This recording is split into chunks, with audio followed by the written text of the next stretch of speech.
The advice and opinions expressed by the host of Autism Live and her guests are meant solely as suggestion and should not be in any way construed as child-specific advice.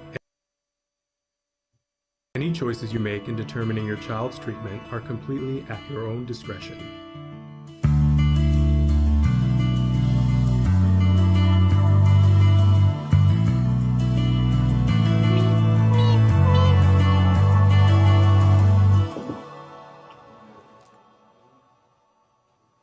Good morning and welcome to Autism Live. I'm Shannon Penrod, proud pony, and verklempt, and the host of Autism Live. We have just crested the 12 o'clock hour, which means we are in the final day of the podcast-a-thon. And what a tour de force it's been, but let me just tell you guys, we're not done. There are several more hours of this thing to go. So, and some really important hours, guests that you are absolutely going to love. And we've got some surprises in the last hour. Want to remind you that right now we're in the iPad challenge. We're looking to raise at least $5,000.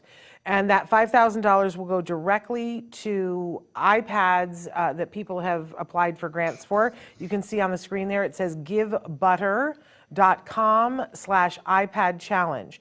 So that's where you will go to make any size donation, and there's no donation too small.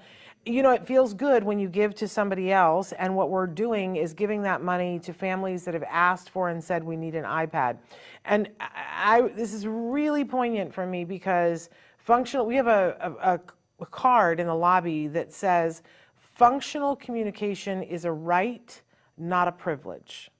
Think about that for just a minute, that if we only say that people who can afford to buy an OG device or an iPad are individuals who can, pay a certain amount of money, and they're the only ones that can have that functional communication. I can't live with that. Can you? So we want to do something fun to encourage you guys to give generously.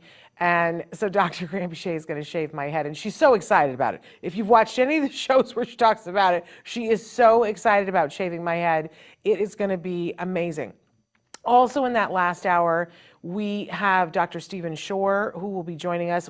He was scheduled to be on an earlier hour, and that didn't work out. So he's going to pop in and join us sort of in between as we're shaving my head. We've got a couple of surprise guests and some surprises for Dr. Granpeesheh during that hour because it is her birthday next week. And we love to commemorate her birthday, another trip around the sun where she was here to help us all on our journey. So you'll want to tune in for that, but don't tell her. Hopefully she's asleep right now and not watching this. Okay, also want to let you know, as I said, many, many more hours of this podcast-a-thon to go this morning. Let's see if I can rattle off who is what and where. So right now, I'm going to do the second half of the talk that we started last night, Parent-to-Parent Top 10 Tips for Parents of Older Kids, Teens, and Adults on the Spectrum. Last night, we did the talk for the 10 tips for parents of younger kids, and it's different. It is a very different kettle of fish when your kids are older, and we need to acknowledge that, right? Some of the things are the same, some of the things make sense, but some of the things are very different, and part of the emotional journey is different when you have older kids. And the services are different, and the access to services are different. So we're going to be doing that talk right now and during this hour, and we'd love your interaction. We are encouraging you guys to write in now. I've got my trusty iPad here, and we're taking comments. I know it's a midnight, but for those of you who are across the world and have said, boy, I wish, Shannon, that we had you live while we're still awake, I wish that you would write in right now so we can have lots of conversations, and I will take questions. The hour after this hour, we've got the fabulous, you are going to love Lori, and I don't want to ruin her last name, but it's Batters, I think. She is from our autism journey with Elijah, and she's a powerhouse, you guys. I think that you're really, really going to love her. Then I'm back for the next 2 hours. After that, I'm going to be here during the first of those hours with the folks from Ability Life Solutions. I'm talking about Bob DeMarco and Trisha Allen. They are doing some amazing things, and we're going to talk with them. And can I tell you, like, you really know who the people are who want to show up for you when they say, I'll take the middle of the night if I need to, and then they actually do it. And so they are going to be here in the studio in the middle of the night with me, which I super, super appreciate. The hour after that, we've never done anything like this before. We are welcoming one of my oldest and dearest friends, Therese McLaughlin. She was the director of my one-woman comedy show, and we've referred to my one-woman comedy show, the Autism Monologues, here, and that's about it. But Therese had said to me, if you're doing this 44-hour thing, she said, I want an hour. I want to be interviewing you about the process of the monologues. And we are going to, for the first time ever, play 3 of the videos from the live show, because there were little live comic recorded pieces. I'm going to count on you guys to forgive me because they're not edited in the way that they would be if you were normally going to show them in a programming like this, which is why we haven't showed them before. But, you know, it's the middle of the night. So we're going to have a hoot and a laugh. Therese is hilarious. So you're not going to want to miss that. I'm just going to say, if you want a reason to stay up, I hope we don't make ourselves sick laughing. Let's say that. And then after that, and I'm not sure if I'm going to remember the order, I think that it's the S.J. Childs show. She's going to be welcoming the Global Autism Project and talking about how they're partnering to do some pretty important things around the world. If you've been wondering about what it's like for the folks in Ukraine with children on the autism spectrum and fleeing Ukraine, you're not going to want to miss that hour. And I expect, and I can't imagine anything different, because Molly Olapinny from the Global Autism Project will be there, and she's very good at giving us all tips of things that we can do today to be helping to support people who have circumstances that are way beyond anything that we can imagine. So we'll look forward to that. Then after that, Paul Carroll is the Autism Dadvocate. He will be here, and you will love him. Oh my goodness, especially for those of you on the East Coast, that's going to be a sweet hour with him. It's a little early here, but it's worth it, you guys. Get up for it.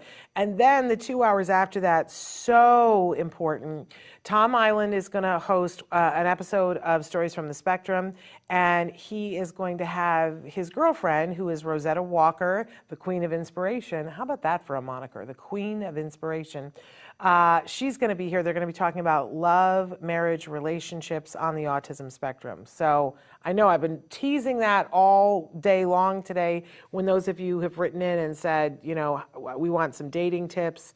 Tom teaches the Dating on the Spectrum class that is at the weekly class that's at the Ed Asner Family Center. So, and he's going to be sitting here with his girlfriend, so he must know a thing or three about that, right?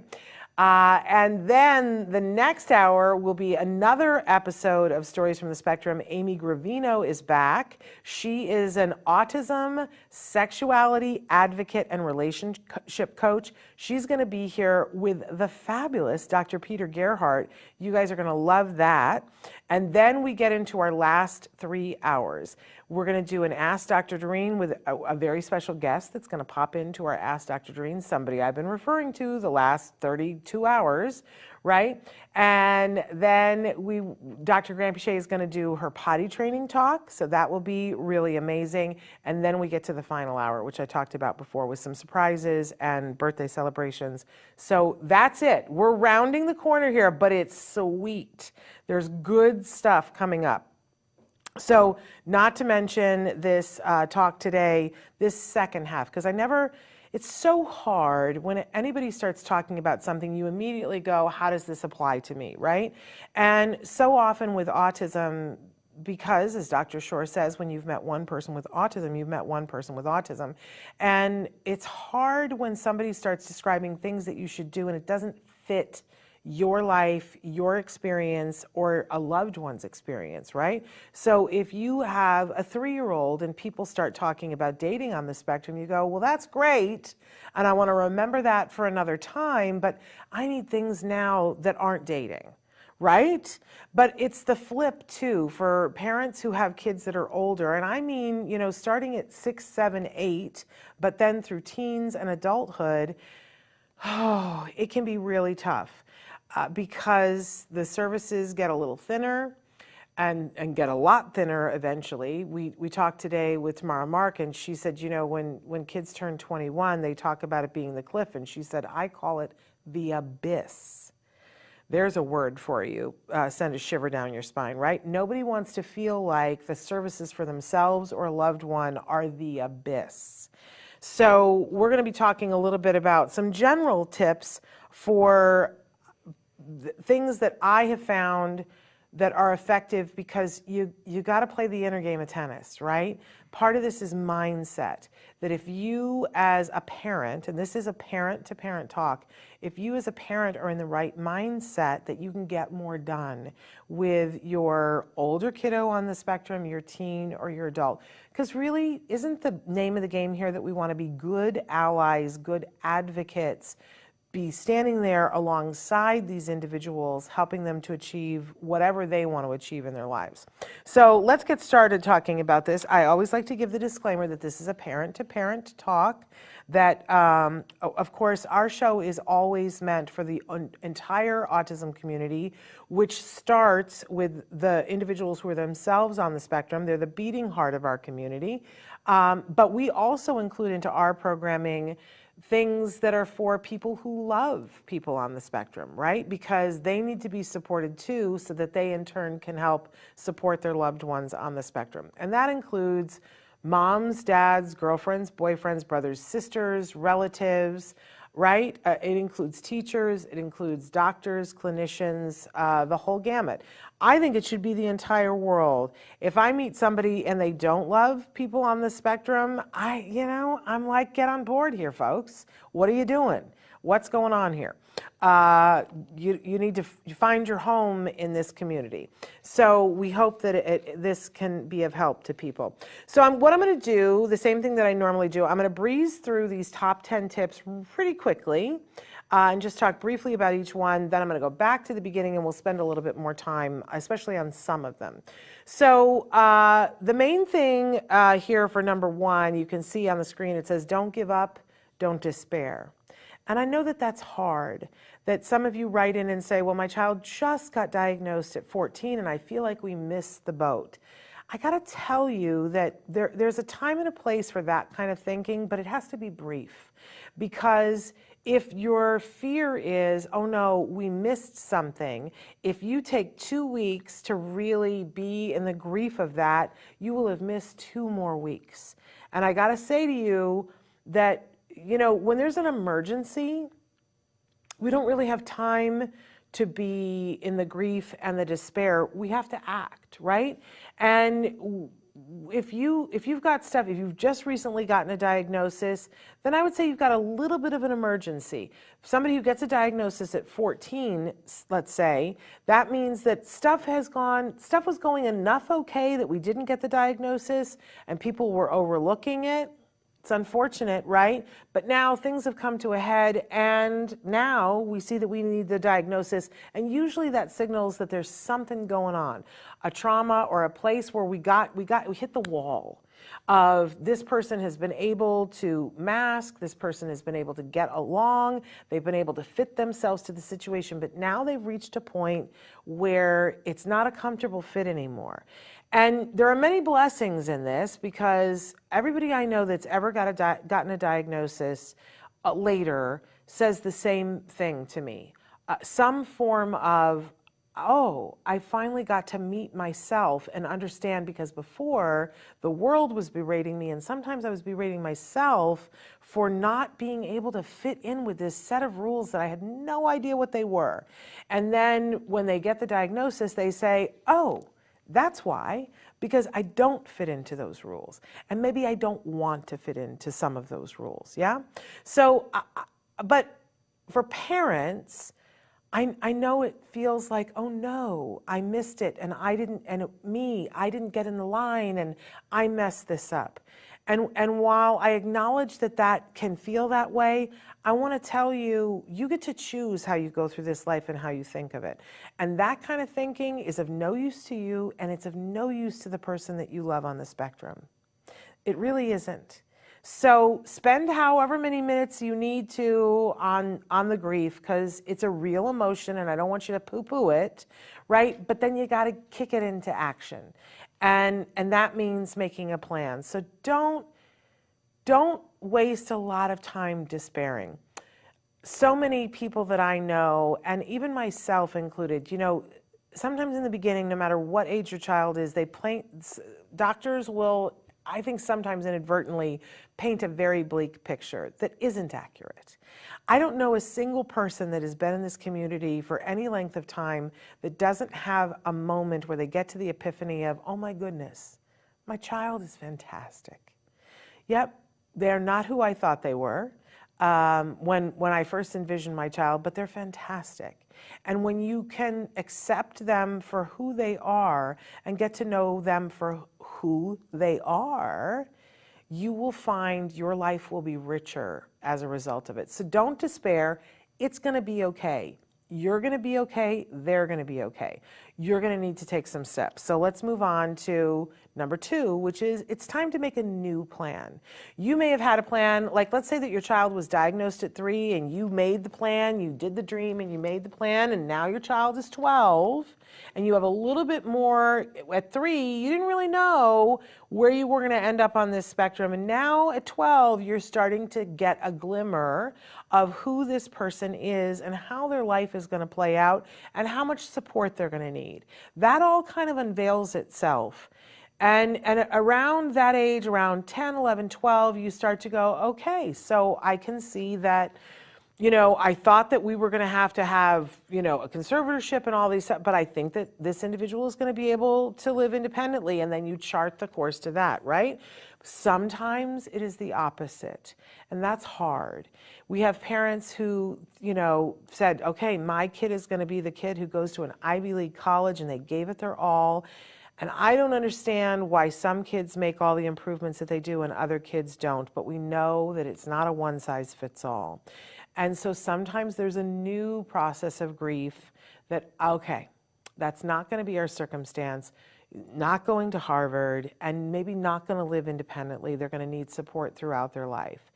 And then, that process, I think you do need to go through whatever grief you need to go through, but you cannot leave out this. Sometimes it's time to say, okay, new plan. What is the new plan?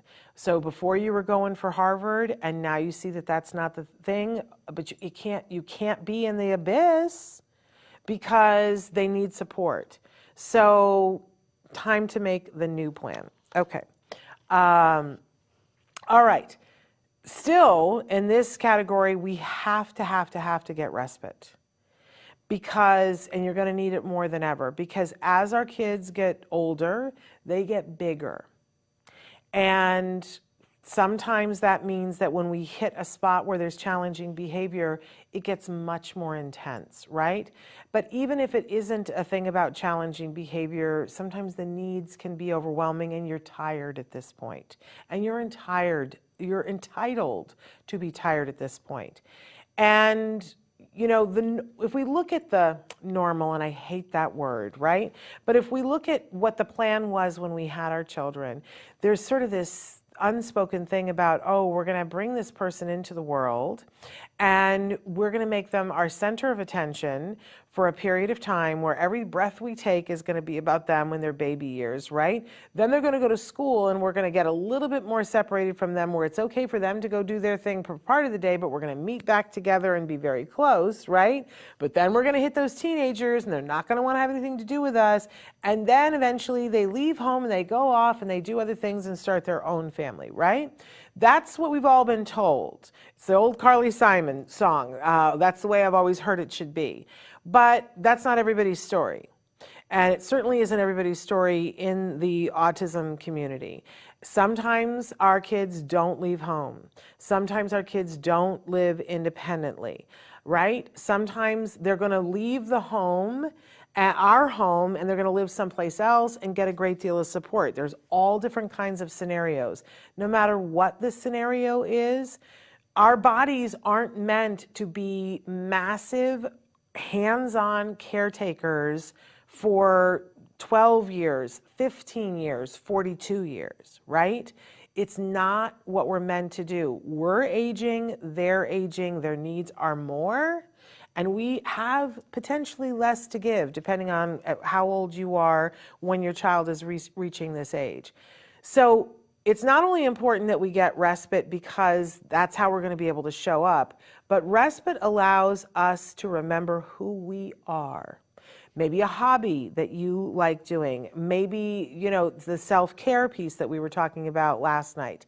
It helps us to remember who we are. It helps to remind our loved one on the spectrum that we have a life that's separate from them, just like they sometimes are going to have a life separate from you, whether that is with a respite worker or, living independently, right? But we're allowing there to be that space between, and it's very natural and normal. If your child hadn't been diagnosed on the spectrum, that's what your life would have looked like. And we now encourage you to continue and have it look like that. That this idea that your child, that you are going to be the main caretaker of your child until the day that you drop dead is maybe not good for you, and certainly not good for your adult child on the spectrum. Because what will happen then is that they will not only have to grieve you, but they will have to, at the same time that they are grieving you, go through a transition. That it will be very hard for them without your help and support. So respite kicks all of that off and allows us some space so that we can begin to see what that is going to feel like. So you absolutely need it. Number 4 is that you need to begin working on the ITP. Now, obviously, we were saying that this is for older children, 6, 7, 8, 9, 10, right? Those preteens and tweens and adults. So the ITP is the individual transition plan. When your child goes to school and is on the spectrum, they have the right to an IEP, that individual education plan, right? But around the age of 14, a school might start making noises about this ITP. Here's the different states have different laws and different rules, and I can't give you a carte blanche on every state, but I can tell you that in all of the states, it is supposed to be in place and being implemented on their 16th birthday. This is in addition to the IEP, so the IEP is there, but the ITP is there, and we're going to talk more about it when we come back to this. You need to start working on it, and it is never too early for you to start working on it. You can be thinking about this when your child is 6. School's not going to work on it with you when you're 6, but you can start thinking about it. As I said, we'll talk more about it. Number 5, work on essential life skills. It's very important that we are teaching coping life skills to our older children. This really becomes the priority for them. And this can look different for everybody, but life skills are essential. Please work on them. Number 6, doing things in the community, because that's going to help us towards that transition plan as well.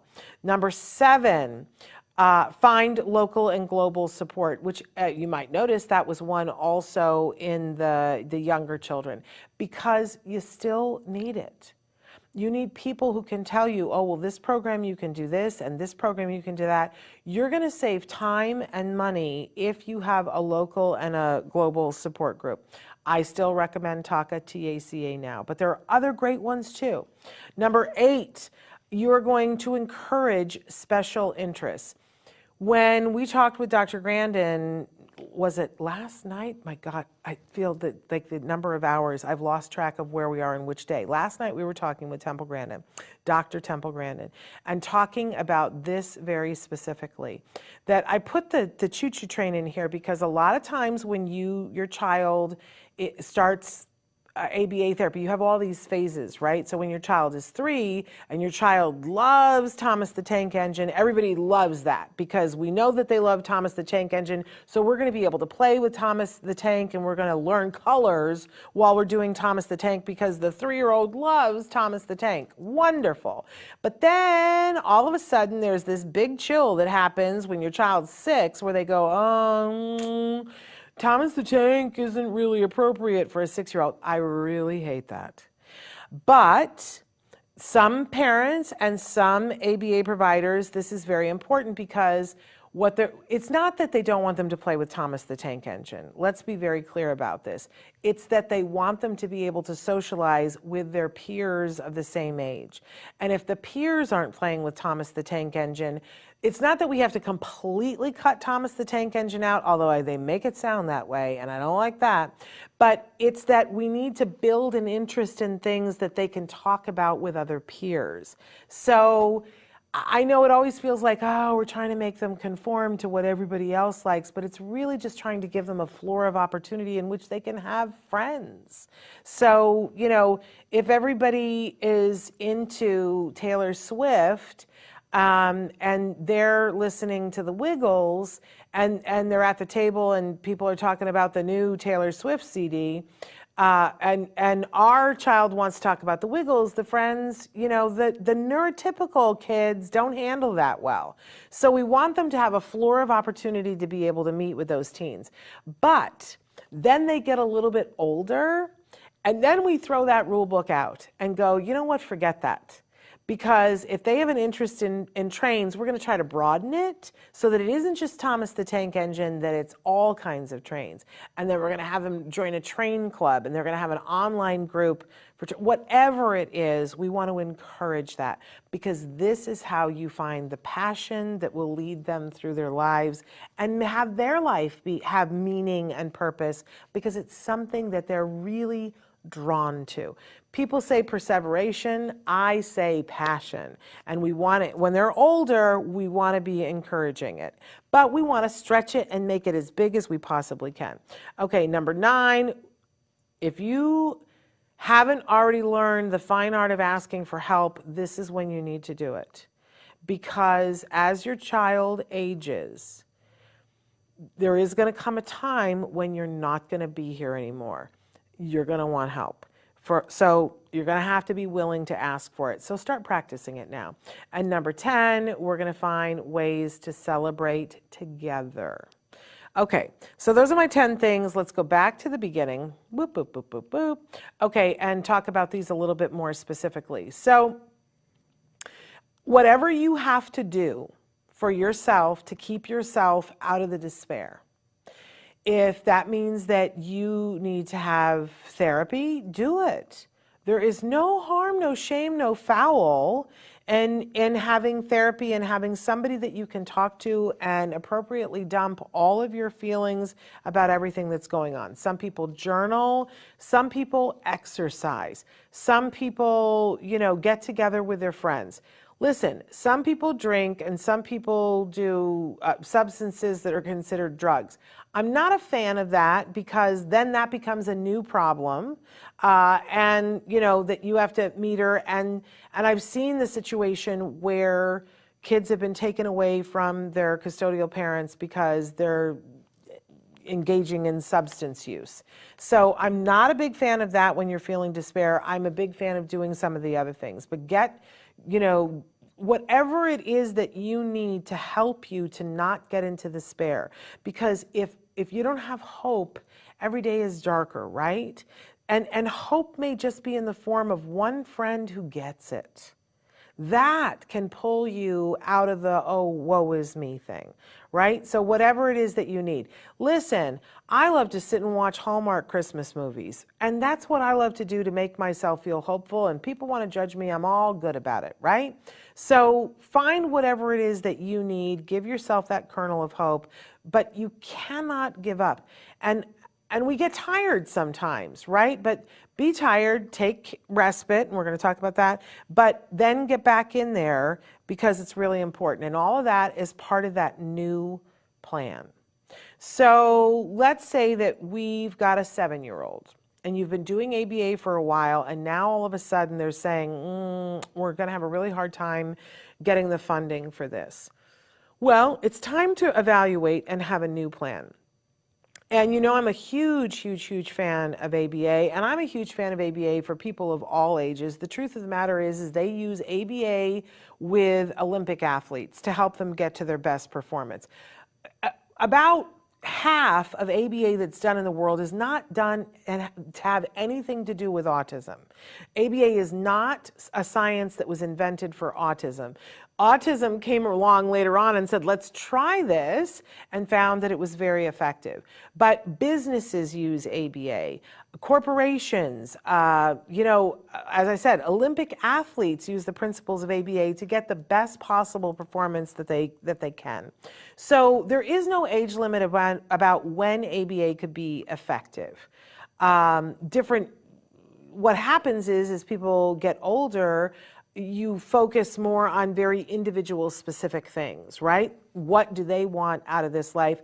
And usually when I'm talking to somebody that's an older kid or a teen on the spectrum, we communicate with them however they can. If they don't already have functional communication, that has to be the priority above everything else, right? But if they have functional communication in whichever form that it is, we communicate with them and find out what they want to do. And if that's not what's steering the bus, I would encourage you to stop and evaluate why that isn't the case. Because if not for them, who is it for, right? So the plan has to be about them. It has to be about who they are, not who you thought they were going to be. I have a friend who said, I always figured that I was going to have this son who was going to be this tall, really fit guy who was going to be on the swim team, and he was going to be the BMOC. And it's okay to have had that in your mind of what you thought your child was going to be, but there is a person standing in front of you. And listen, this is not just for the autism community. The movie, is it Brave, that's from the Disney movie? This is exactly what it's about. That mom is saying, I want you to be this, and daughter is saying, that's not who I am. When are you going to see me for me? Think about this for yourselves. Was there a time in your life that your parents looked at you and were trying to put their stuff on you? And you finally had to convince them, no, here I am. And how did it feel for you when people saw you? When they recognized your talents? When they saw, the thing that you're passionate about that you wanted to do, saw you, not who they wanted you to be? Wasn't that a big moment for you? Aren't those the people that you're drawn to? Don't we want to be those people for our kids? So we make a plan that is based on them. And when our kids are older, we have a better sense of who they are.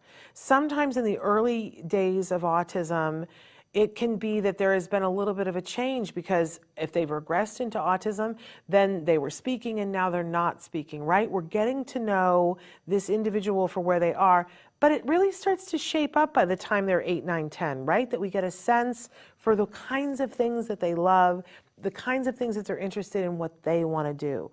Formulate a new plan for them and do the same thing that we were talking about last night. That think about, okay, so, it seems like they want to go into veterinary medicine. Okay, so if and you evaluate and go, do we think that that's realistically possible right now? And if the answer for you is no, I want you to think about, is there a way that it could be?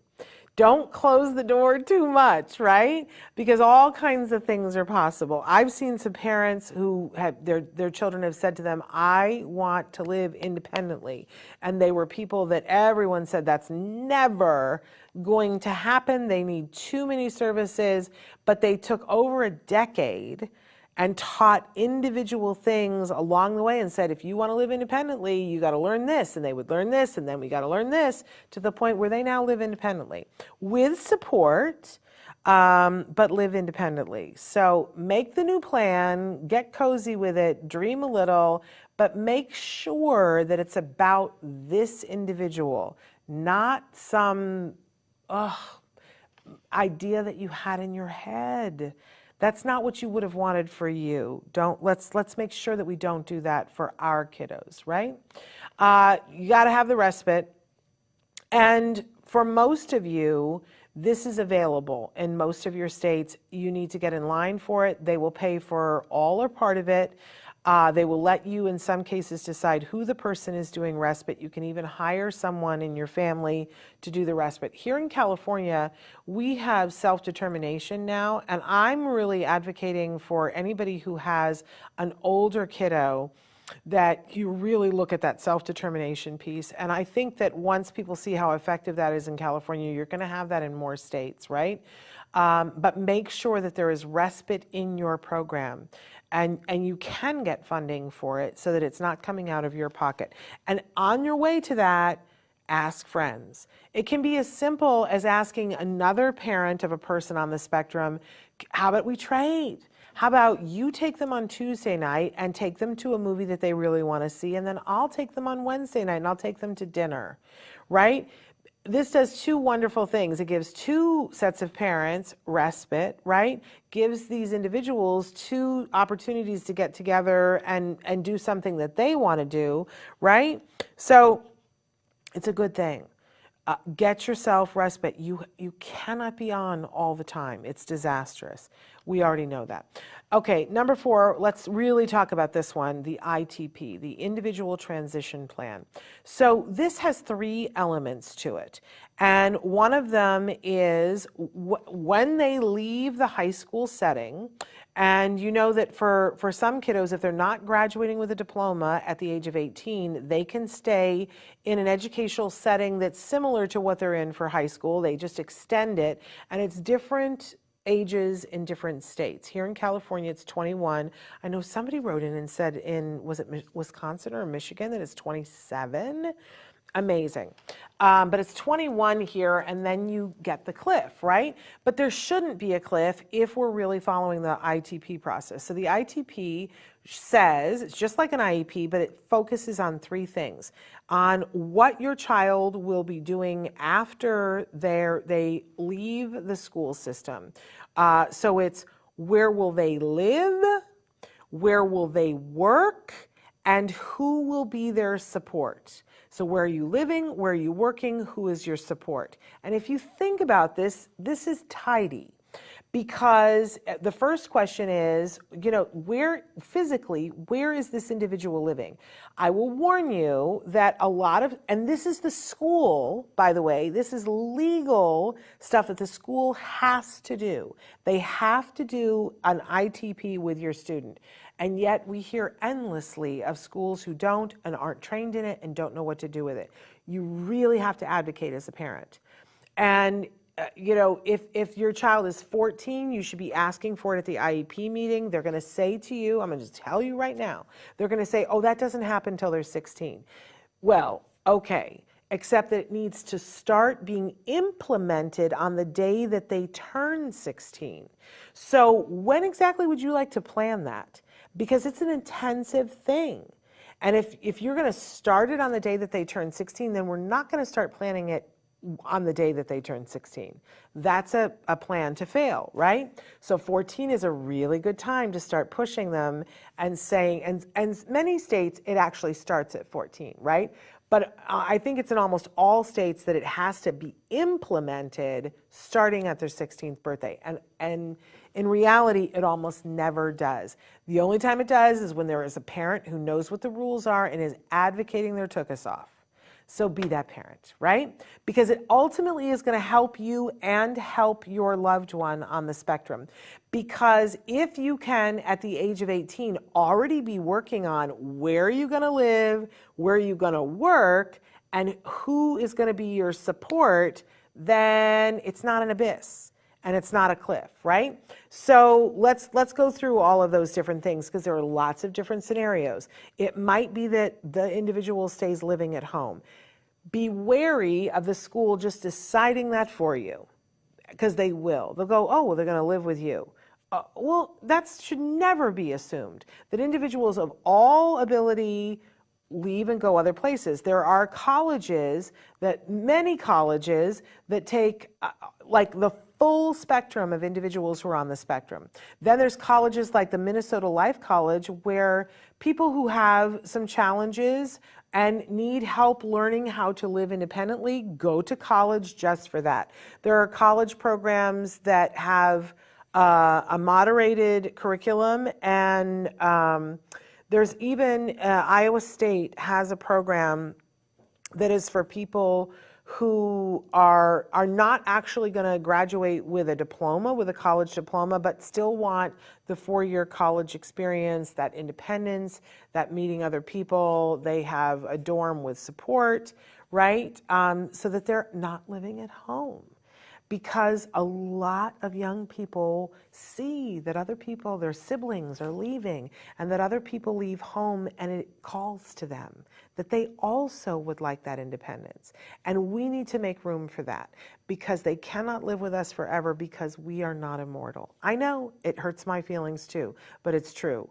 There's going to come a day and a time when we're not going to be here. And guess what? The only other alternative is unthinkable, that our kids leave before us. None of us want that, right? So we need to cozy up to this idea that we're not going to be here. And where is our kiddo then? The ITP can help us with that. So where are they living? Dream about it. Do you want them in a place where they're getting support? What does that look like? You can start looking for it and having the school help you look for it.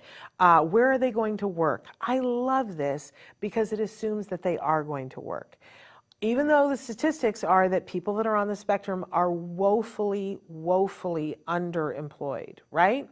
But the assumption that if we put energy into this and help them to find where they will work, then they will have a better opportunity. Because if we're working on that at 14, I wish I had thought to bring it off the shelf, but my dear, dear, dear friend, Joanne Laura, who is no longer with us, she wrote the book that's pre-employment skills for ages 14 to 17. And it really is a book. She wasn't thrilled with the title of that book because her program was Autism Works Now. And she believed that if you started early working on things with a 14-year-old about, how do we apply for a job? How do we interview for a job? Then you've got all those more years to work on something so that by the time you get to the point where they're working, that it's old hat for them, right? So we need to be stressing the employment piece. But then the last one, everybody sort of poo-poos, and I think it's critical. Who is going to be their support? Again, the school is going to say, well, clearly that's you. And I'm going to tell you to tell them no, that I'm not going to live forever. I need to know who else is going to be their support. Who is their community? And that includes their doctor, their lawyer, their friends. Just who's your community? Why are we acting like your child wouldn't have the same need for the same kind of community? It's going to be individualized, but that they need to have a dentist and a place where they go to buy their groceries and a place where they go to get their hair. The school can be working on all of these things, but so often parents don't know and don't push the school, and the school goes, oh, we just thought they were going to live with you and that they weren't going to work and you were going to be their support. Don't let them get away with that. Start working on the ITP. It's never too early. Okay, number 5, work on essential life skills. Oh my gosh, this is so important. Did you hear them talking about how earlier today where Rachel Bird, about how she had to teach Kobe how to pull the tape and tear the tape. And she said, he's almost 21 years old and he didn't know how to do that. And we had people writing in saying, oh my gosh, I never thought about, that's a life skill and we haven't taken the time to do that because we were busy teaching them how to communicate. So cut yourselves some slack. Right? You had other things that you were teaching them, but now is the time to be teaching cooking, right? To be teaching laundry, to be teaching, all the things that somebody needs to do in life. That could be grocery shopping, ordering food at the restaurant, picking up a phone and calling and making an appointment, right? We need to be working on all those essential life skills.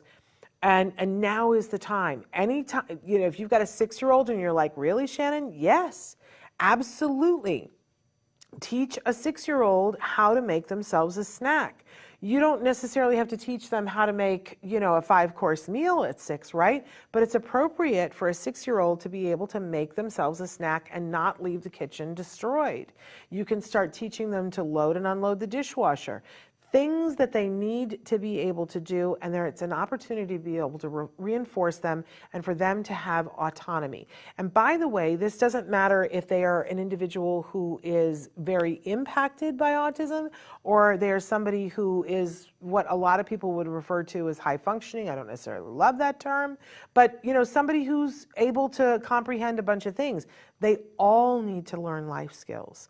It means that you might teach at a different pace, or it might mean that you kind of get stuck on one thing because you're going to give more opportunities to learn it, but they all need to be learning life skills. Yeah? Okay. Number 6, do things in the community. I know that sometimes it feels like we're supposed to sit at home and hide, but you know what? You can't. Because, first of all, the world needs to see our kids. The world needs to be accepting them, and if we keep them at home, that doesn't happen, right? But you don't have to do this on your own, especially if you're on the younger of the older kid side. Hopefully, if you have your team, then you can have them help you to go out into the community.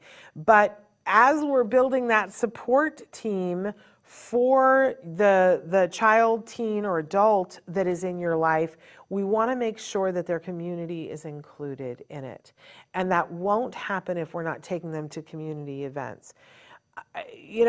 For a year and a half during the pandemic, a lot of us didn't get to go out into the community. We didn't get to enjoy that, or go to a festival or a fair or a party, a graduation party, right? And even if you're somebody who doesn't necessarily love a party thing, there were times and places where you went, oh, okay, I'm kind of missing it now. I'm kind of missing standing there and picking out tomatoes at Trader Joe's with other people there, because we're not meant to be solitary people. Let's make sure that we're giving our kiddos tons and tons of opportunities to be in the community and have the community embrace them. You'll see as you do these things that things will come up and you'll go, oh, okay, I guess we need to work on that, right?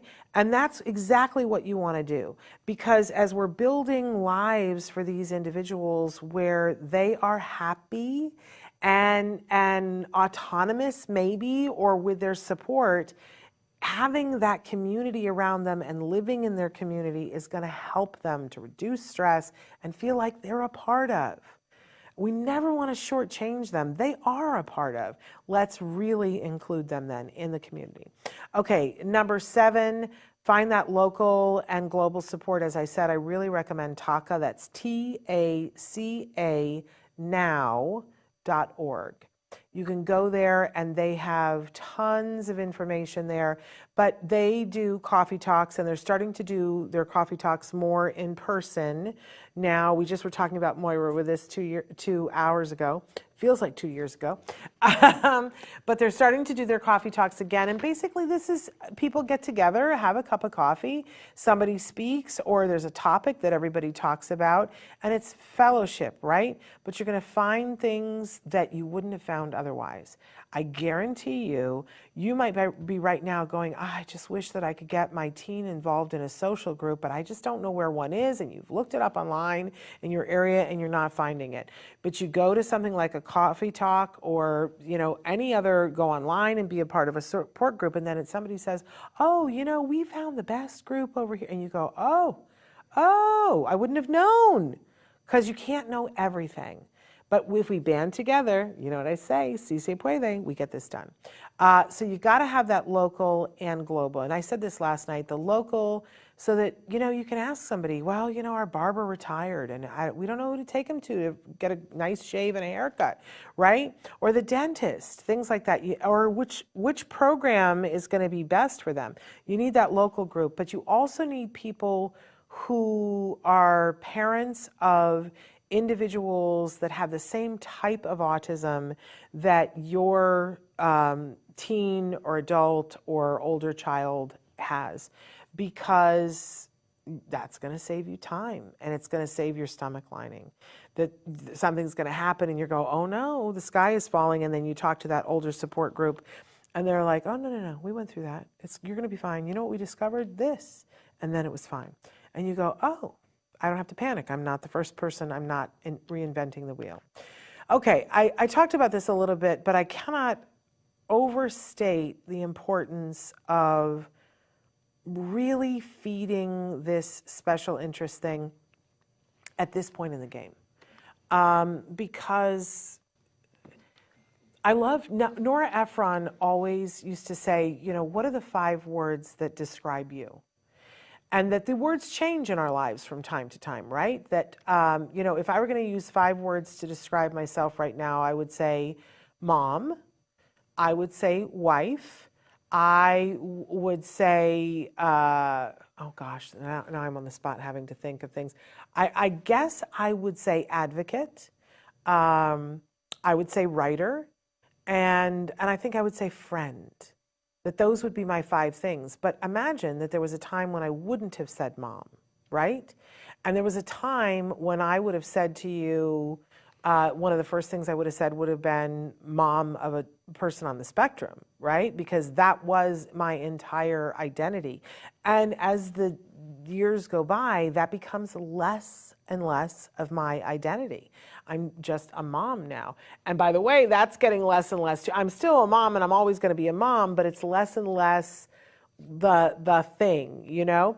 There was a time when I would have identified myself as a daughter. And while I still am a daughter, my parents aren't living anymore. And so it's not on my list of 5 things anymore. So now think about that for yourself and think about what words you would use. And now think about the person that you love on the spectrum. Oh, what 5 words would you use for them, right? And I didn't put in my special interests, but if people were going to just describe me by my special interests, my husband would tell you that I love fireworks.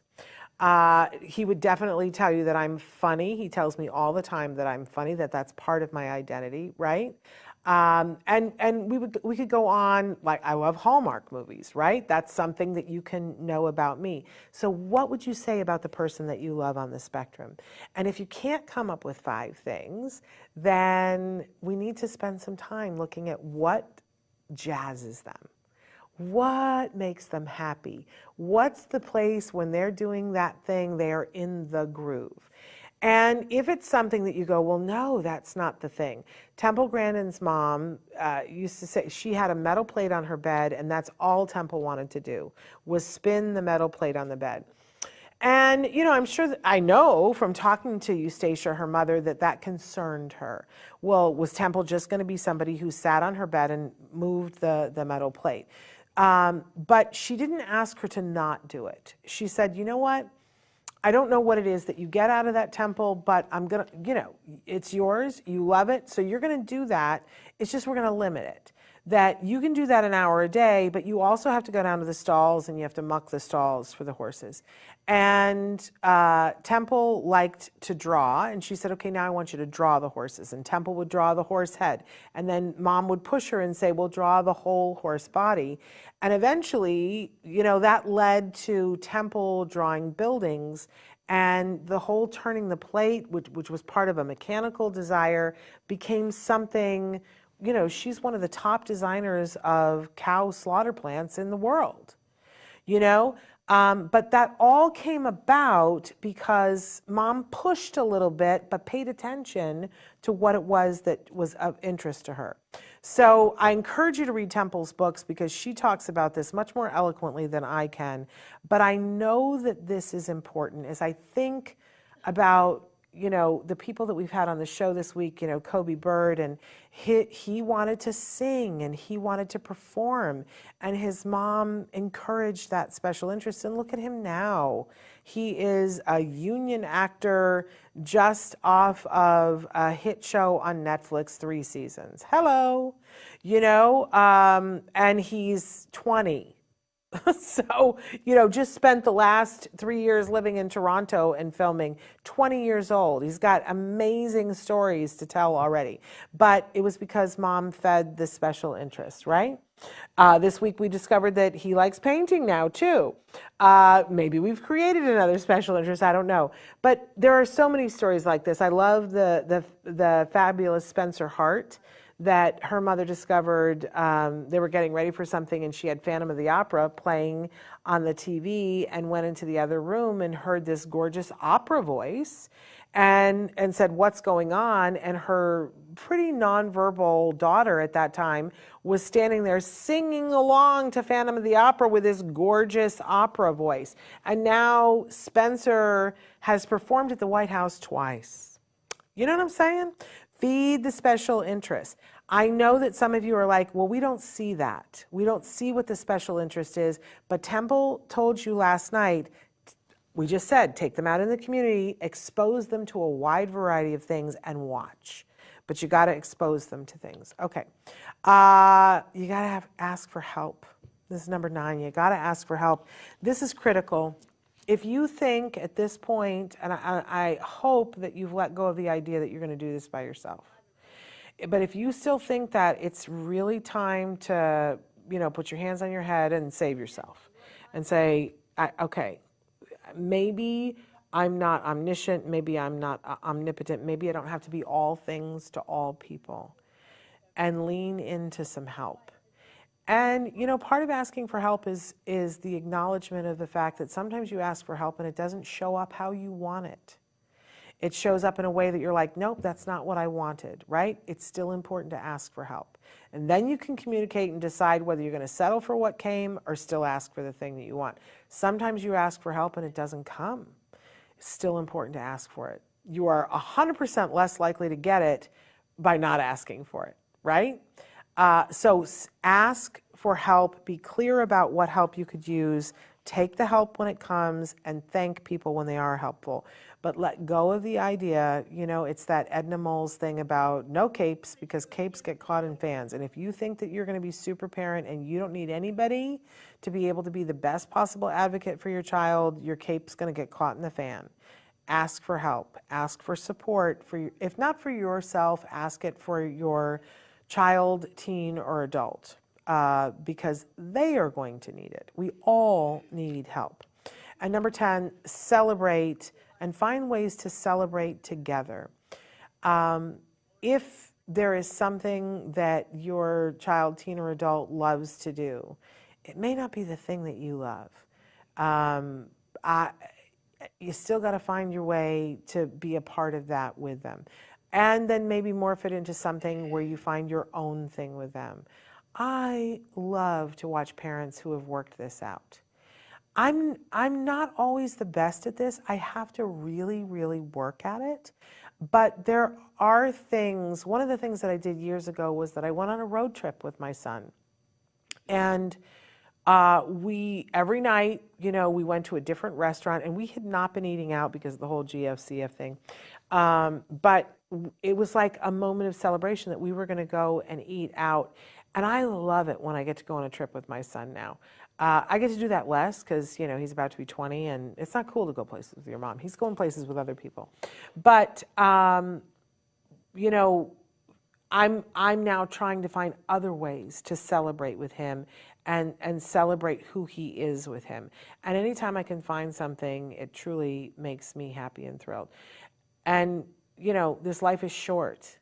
Celebrate everything that you can, because what's the other choice? It's not good. All right, we are out of time officially, and so we're going to pause here. We're going to throw it over to our autism journey with Elijah. And I'm so excited for you to have an opportunity to be with this very special mom as she talks about what it's like raising a son who's on the autism spectrum. And then after her hour, I'm going to be back with Bob DeMarco and Patricia Allen, from Ability Life Solutions. And we're going to have a good time.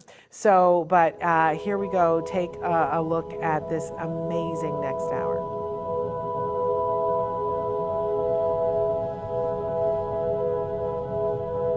If you found anything helpful in this video, please give us a like. In fact, make sure that you smash that subscribe button on YouTube and give us a like on Facebook.